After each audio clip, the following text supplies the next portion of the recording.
Berjumpa kembali dengan saya, Sam, teolog Protestan karismatik di BFM channel ini. Kiranya kasih karunia dan damai sejahtera dari Allah Bapa dan Tuhan kita Yesus Kristus dan persekutuan Roh Kudus menyertai kita sekalian. Pada kesempatan ini saya akan membagi wawasan Alkitab tentang bagaimana menguji nubuatan. Kita mulai dengan mengutip Rasul Paulus yang memberikan nasihat kepada jemaat di Tesalonika agar mereka janganlah padamkan roh dan janganlah anggap rendah nubuat-nubuat, ujilah segala sesuatu dan peganglah yang baik. 1 Tesalonika 5 ayat 19 sampai 21. Nah, karena fungsi nabi perjanjian baru dan karunia nubuat berbeda dari fungsi nabi perjanjian lama, maka itulah yang menjadi alasan mengapa tidak ada anjuran ataupun perintah dalam perjanjian baru untuk merajam atau melempari orang dengan batu sampai mati jika mereka keliru atau salah dalam menyampaikan nubuat. Jelaslah tidak ada bukti pernyataan dan kasus demikian dalam perjanjian baru. Namun demikian, kita juga tidak boleh begitu saja mempercayai tanpa menguji semua nubuatan atau pesan yang dikatakan oleh orang-orang yang bernubuat yang menyampaikan pesan tersebut. Sekalipun orang tersebut berkali-kali atau beberapa kali dalam bernubuat dan akurat. Karena Rasul Paulus mengingatkan bahwa semua nubuat setiap kali disampaikan harus diuji. Karena memang Alkitab memerintahkan untuk mengujinya. Perlu diketahui bahwa orang-orang yang bernubuat atau mendapatkan karunia nubuat bukanlah orang yang tidak dapat keliru. Karena itu setiap pernyataan yang diberikan melalui karunia nubuat, demikian juga dengan bahasa roh dan tafsirannya, harus selalu diperiksa atau diuji kesesuaiannya dengan firman Allah yang tertulis. 1 Korintus 13 ayat 9, 1 Tesalonika 5 ayat 20-21, 1 Korintus 14 ayat 29, dan 1 Yohanes 4 ayat 1. Nah, ayat-ayat ini yang saya sebutkan tadi menunjukkan kepada kita bahwa nubuat masih merupakan suatu karunia yang tidak sempurna. Kita harus memahami bahwa semua urusan Allah melalui manusia melibatkan unsur-unsur alami dan supranatural. Karena itu kemurnian nubuat tergantung pada tingkat penyerahan kepada Allah. Jadi dalam menyampaikan nubuat selalu ada kemungkinan percampuran. Inilah sebabnya mengapa kita perlu memeriksa, menimbang, dan menguji nubuat. Alasan lainnya mengapa kita perlu memeriksa, menimbang, dan menguji nubuat adalah untuk mengetahui sumber dari nubuat itu. Sebab ada 3 pikiran atau roh yang menjadi sumber yang terlibat dalam nubuat. 1. Roh atau pikiran manusia. Yeremia 23 ayat 15, Yeskiel 13 ayat 3. 2. Roh Kudus atau pikiran Allah. 1 Korintus 12 ayat 3. 1 Timotius pasal 4 ayat yang ke-1. Dan yang ketiga, roh jahat atau pikiran setan. 1 Timotius 4 ayat 1 sampai 2 dan 2 Timotius 2 ayat 25 sampai ayat yang ke-27. Rasul Paulus memberikan nasihat kepada jemaat di Korintus, apabila ada yang bernubuat di antara mereka, maka para pemimpin jemaat diperintahkan untuk menanggapi apa yang mereka katakan atau sampaikan. Rasul Paulus mengingatkan demikian, tentang nabi-nabi, baiklah 2 atau 3 orang diantaranya berkata-kata dan yang lain menanggapi apa yang mereka katakan. 1 Korintus 14 ayat yang ke-29. Nah, kata Yunani untuk kata menanggapi dalam ayat tersebut adalah diakrino, yang berarti memisahkan dengan seksama atau secara harfiah berarti menilai. Ini merupakan kemampuan untuk membedah apa yang diucapkan dan melihat apakah itu adalah suatu pernyataan yang benar.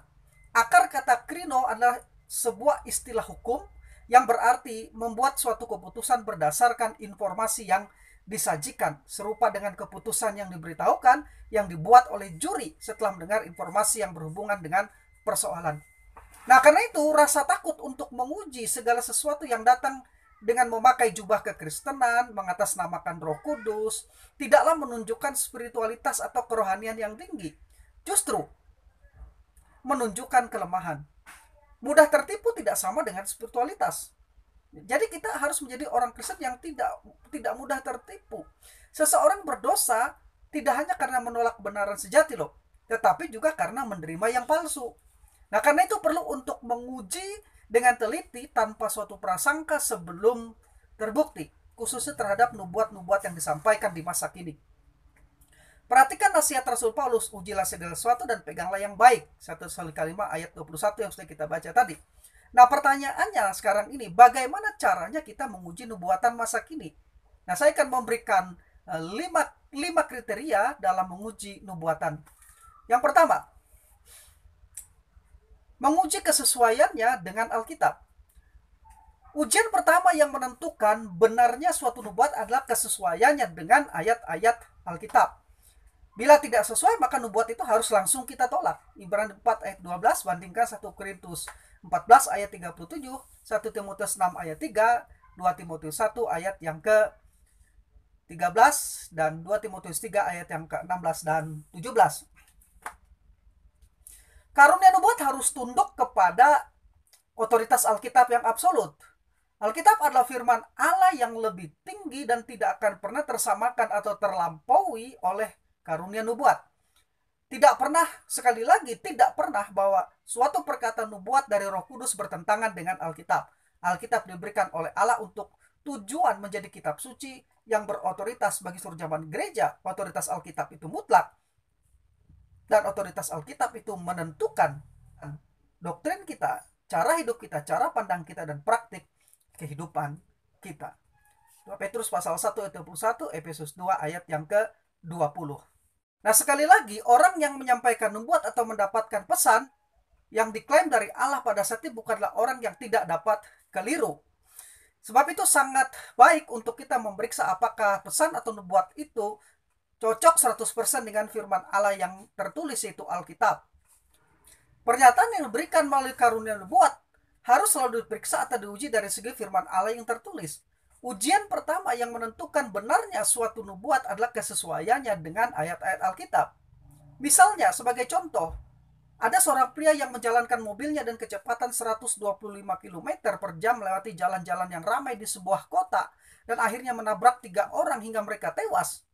Lalu ketika ditanya, pria tersebut mengatakan bahwa ia berbuat demikian karena mendapat pesan atau disuruh oleh Tuhan.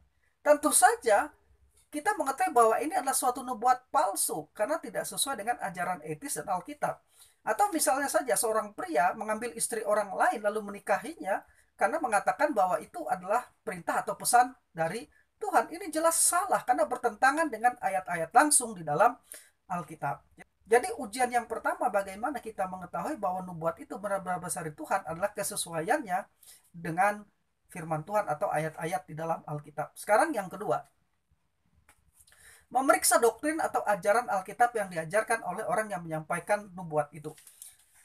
Apabila ada orang yang bernubuat tetapi tidak sesuai dengan firman dan menolak atau bertentangan dengan doktrin-doktrin primer atau doktrin-doktrin esensial di dalam Alkitab yang terkait dengan Allah pribadi Yesus Kristus, pekerjaan pendamaian oleh Kristus, keselamatan karena anugerah oleh iman, tentang adanya surga, neraka, dan doktrin mendasar lainnya, maka kita harus menolak nubuatan tersebut. Kenapa? Karena sudah bertentangan dengan doktrin-doktrin atau ajaran-ajaran esensial di dalam firman Tuhan. Nah, ajaran-ajaran palsu seperti Mormonisme, Christian Science, dan saksi-saksi Jehovah, serta lainnya mengajarkan doktrin yang keliru, doktrin yang sesat. Nah, orang-orang ini menentang pekerjaan Allah dan Injil yang sejati. Karena itu, kalau ada orang yang bernubuat, tapi ajaran-ajaran yang dia ajarkan bertentangan dengan ajaran-ajaran utama dan primer dalam Alkitab, atau esensial ajaran Alkitab, maka kita harus menolak nubuatan-nubuatan mereka. Yang ketiga, menguji dengan mengenali sifat ketamakan. Tuhan Yesus dalam Matius 7 ayat 15-23 menjelaskan perlunya kewaspadaan terhadap nabi-nabi palsu yang bernubuat, mengusir setan, dan mengadakan mujizat. Nah, nabi-nabi palsu ini berusaha mengelabui dan menipu orang-orang percaya dengan cara penyamaran atau pemalsuan. Memang mujizat, nubuat, bahasa roh, dan juga pengusiran setan masih terjadi saat ini. Dan saya percaya bahwa karunia-karunia itu masih ada. Tetapi iblis pun bisa memalsukannya. Nah, nabi-nabi palsu ini berusaha mengelabui dan menipu orang-orang percaya dengan cara penyamaran atau pemalsuan. Kata Yunani pseudopropeton berarti nabi-nabi yang menyampaikan pesan berisi kebohongan.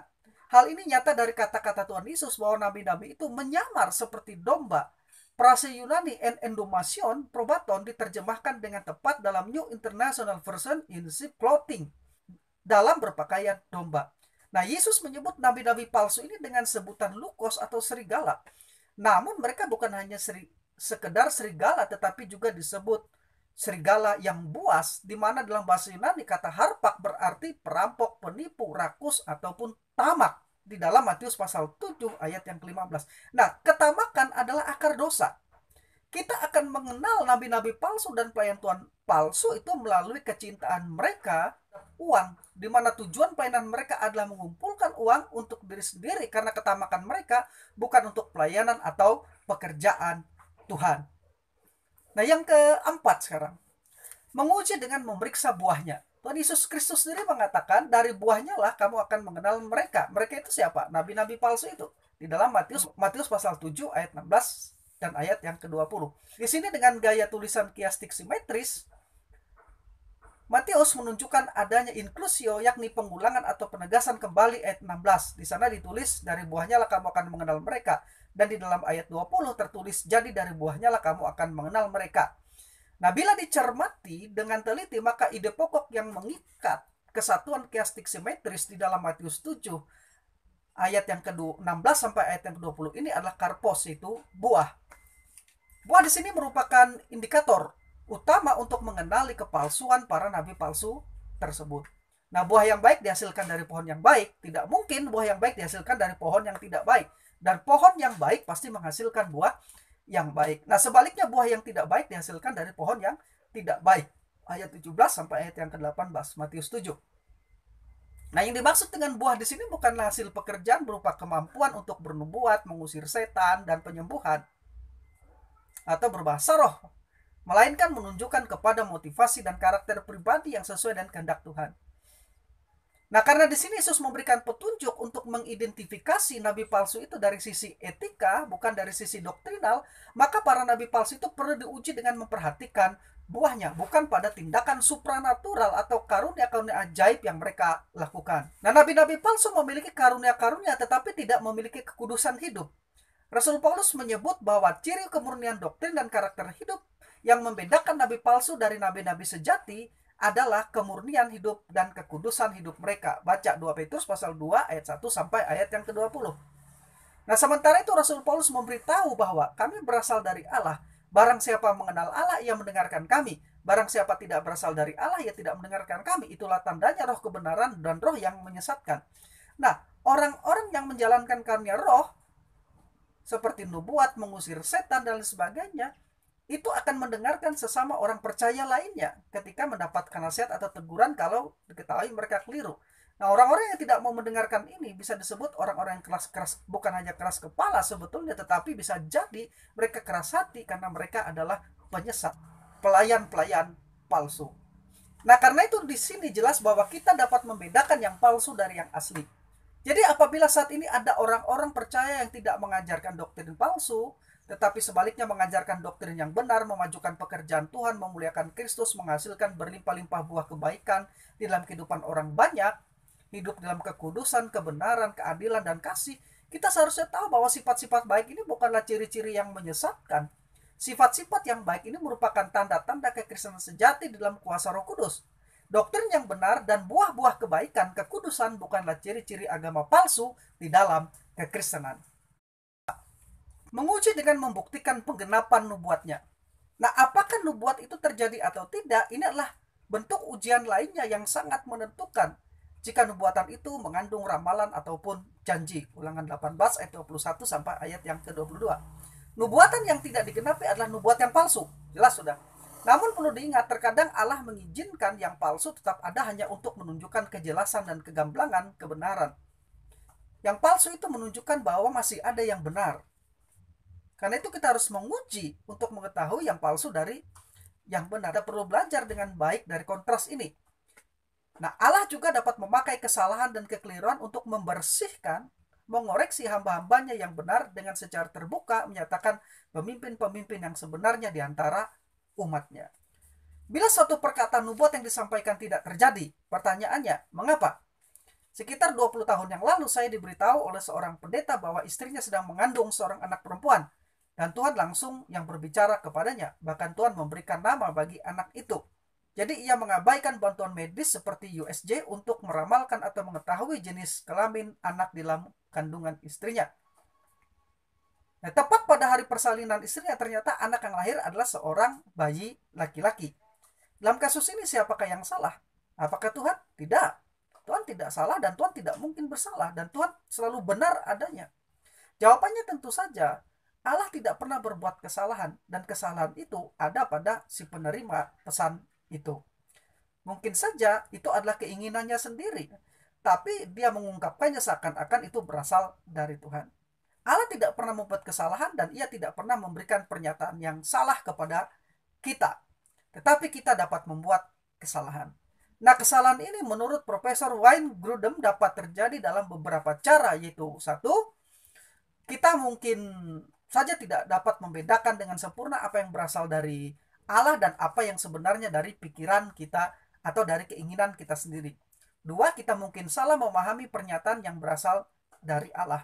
Dan yang ketiga, kita mungkin tidak melaporkan wahyu itu dengan tepat sekali. Artinya, bisa saja beberapa pernyataan atau pesan dari Allah itu bercampur dengan gagasan atau keinginan kita sendiri atau penafsiran kita sendiri, sehingga pesan Allah itu tidak murni lagi. Nah, itu tadi 5 cara kita untuk menguji nubuatan masa kini agar kita tidak terjebak di dalam kesesatan dan penyesatan di hari-hari ini.